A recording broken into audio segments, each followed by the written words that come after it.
Hello and welcome back to the Tin Barn. I'm Pragmatic Lee, and in this week's video we're going to do a little lathe repair. I'll tell you right up front, there's not going to be any machining in this video, primarily because I got to do a little repair on my lathe. It seems like several of the YouTube creators over the last month or so have been doing some, had to be doing some work on the lathe, some of them on the gear head, gearbox, others replacing the clutch on their big monarchs or other type lathes. Mine is the Precision Matthews, as you've seen so many times in my videos. And I noticed in the last project that very few of you watched, but it was dealing with the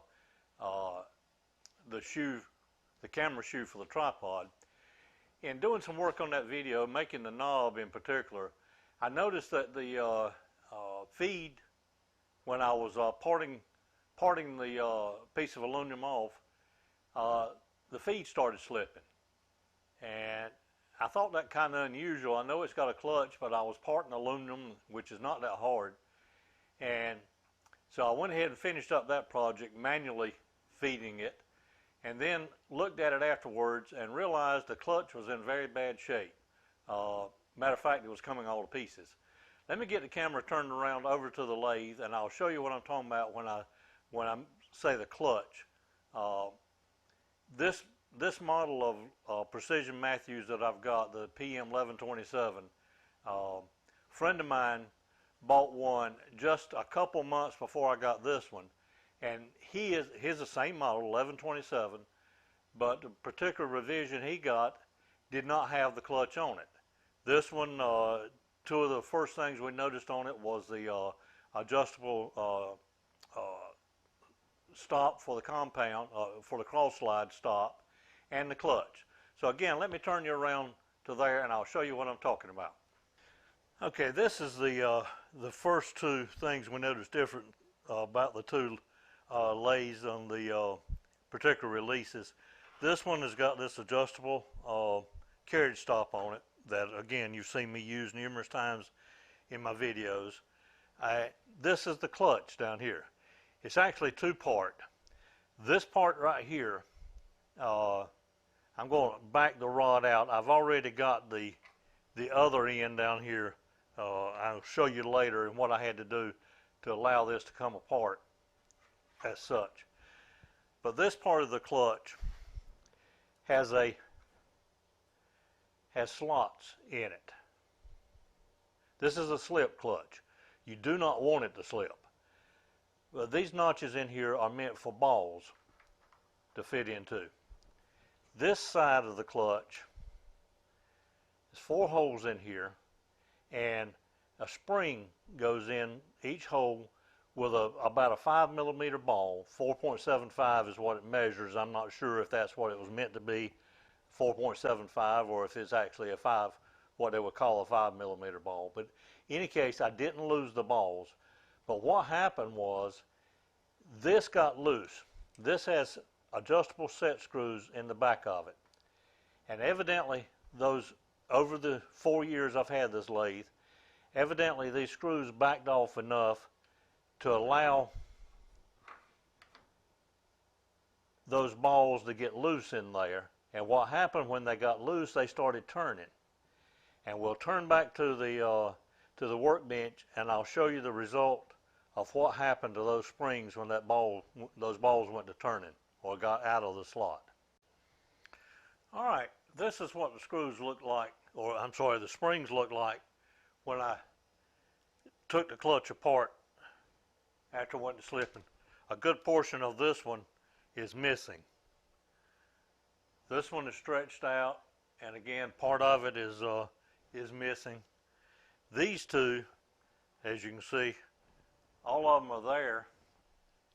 I know it's kind of hard to see these little springs. I think all the springs is there, but they're stretched way out. I contacted Precision Matthews, and pretty sure I was talking with Matt himself. At least he was the one that his name was on the email I got back. And I sent him pictures of this, told him what happened, and he replied back and said that he had seen this in other cases, and it was normally due to the fact that these set screws backed off over time or were adjusted too loosely, and the balls began to turn. He said in most cases the balls were lost, dropped down in the drink, and kind of hard to find. In my case, I've managed to keep all 4 of the balls, but I ordered some replacement springs. I asked him about replacement springs, and he said he could get them for me, and but he suggested I look at a local hardware store or maybe even McMaster Car. And I don't mean to talk bad about my local businesses around here, but it seems like the common theme for the local businesses around here is you can't do business out of an empty cart. Shelves just don't have anything on them. They don't have stock. So I ordered from McMaster Car, and we'll see if that is the McMaster Car part number that I ordered. Compression spring, 0.5 inches long, 0.188 OD, 0.13 ID, pack of 12. I don't need 12, but that's the way they came. And that was the best measurement, or the closest match I could find, taking my best measurements off of these damaged springs. So what I'm going to do is take this piece. I've got the screws backed off flush right now. I'm going to take this, drop a spring in each one,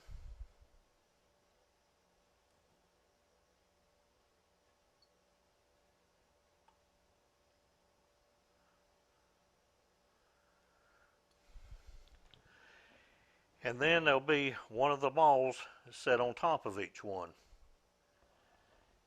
And then when it's put back together, it'll mesh up as such. And again, this drive rod, my lathe has a lead screw for threading and a drive rod for feeding.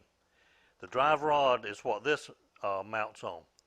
It will have to be mounted such that there's a pressure put on this. There's a constant, or there's a static point where these mount on each shaft, the shaft out of the motor, and the drive rod, and then the other end of the drive rod is fixed in position as well. To adjust the tension on the clutch is with these 4, but to put it all together, that tension needs to be off. And so what I'm going to do is just set a ball on each one of these 4 with the screws in the back backed off. Once I get it put back together and everything in its static position, I'll start tightening these down. Right now I can slip the clutch. There's a little bit of spring pressure on it, but you want that, I'm thinking it'll need to be reasonably tight. Alright, so I'm going to get this in. What I'm going to do, I'm going to take a little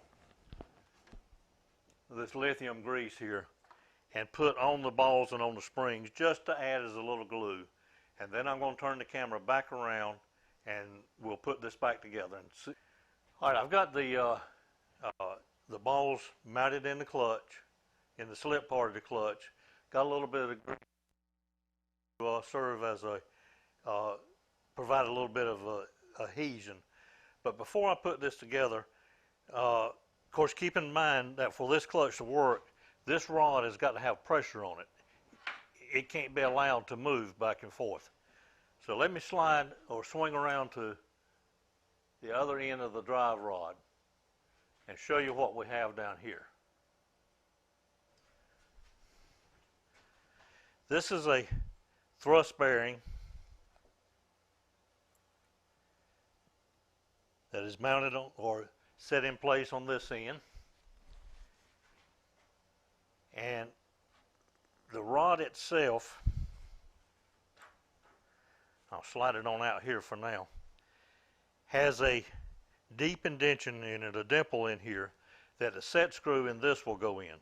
So when this slides all the way back into place, and mates the two pieces of clutch together. This set screw will seat in this. Of course, this will be over on this side then. That will hold the rod from slipping back. All the clutch action will be in the two pieces on the other end. All right, so on this end,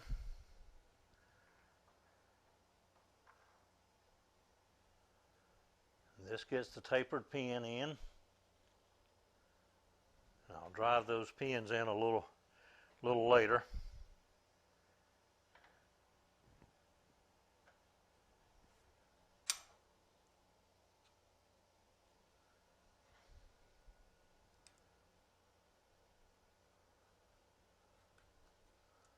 All right, and as you can see, the end of this drive rod extends out probably 200 thousandths that will go up in this piece of the clutch. And of course that keeps everything lined up.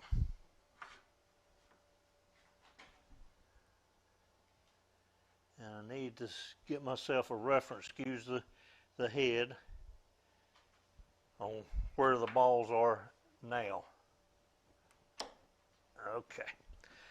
Okay, back over here on this end, I've got the rod slid down, and it's a right-handed whirl, folks. Okay, I turned the camera off for a second because I had to get right here in front of it to get this lined up. But I've got the set screw set in there now, and there's no longitudinal actual play in the rod now. So let's come back around here again. And I think we can go ahead and set those drive pins in. And the way I did this before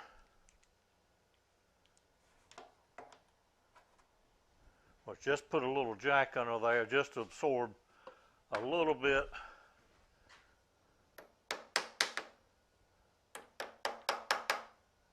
all right. Now I don't suspect there to be much gripping action at all now.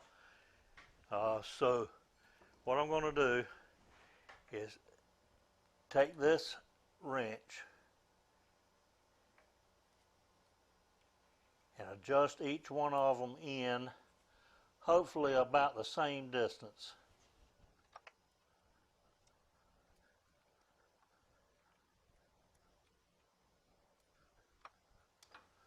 All right, I can still twist that clutch now, so I know I can slip it by hand, so I know I've got considerable more tightening to do. I'm going to tighten those down, get them to where I think it's right, then I'll bring you back when we make a test cut.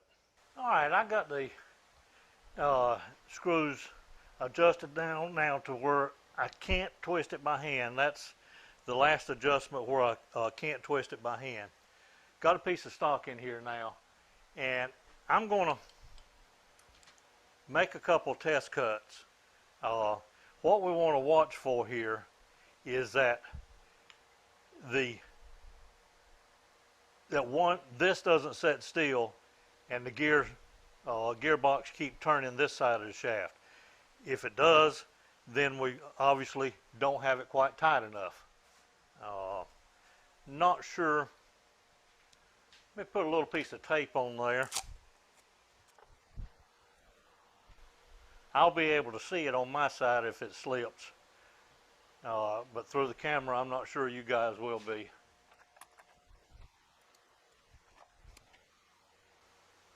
And if it slips, it'll be a quarter of a turn.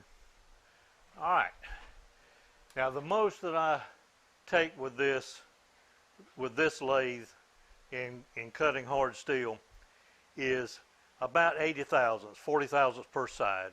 So I'm going to start out with 20, see how that does, and then we'll gradually try up to 80.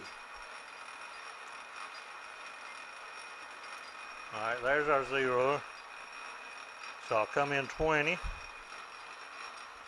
We'll get a little more RPM.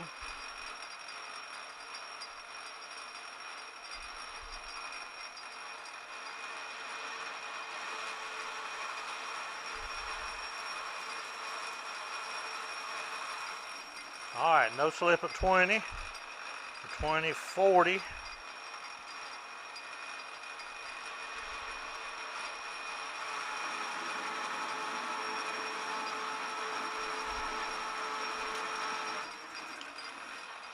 And I just happened to pick up a piece of this steel that I know is some hard stuff. But we're going to try 60 thousandths now. 20, 40, 60.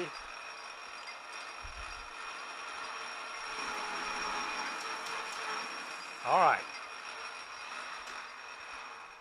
As you can see, the clutch slipped a little bit right on that one. So I'm going to adjust just a little bit more. 60,000. If I can get 60 thousandths on this piece of rod, I'll be happy. Okay, I've got the clutch marks lined back up now. I've tightened them down. It's hard to tell how much you tighten them. I'm just trying to tighten them the same. But I realized something as well during that short break. I had the speed over here in the fastest feed position. I normally run it over here in the medium, and I apologize, I don't know right off the top of my head how many thousandths per revolution each is, but A is the medium, B is the super fast, and C is the slowest. So I've touched off again. We're going to try 60 thousandths. 20, 40, 60.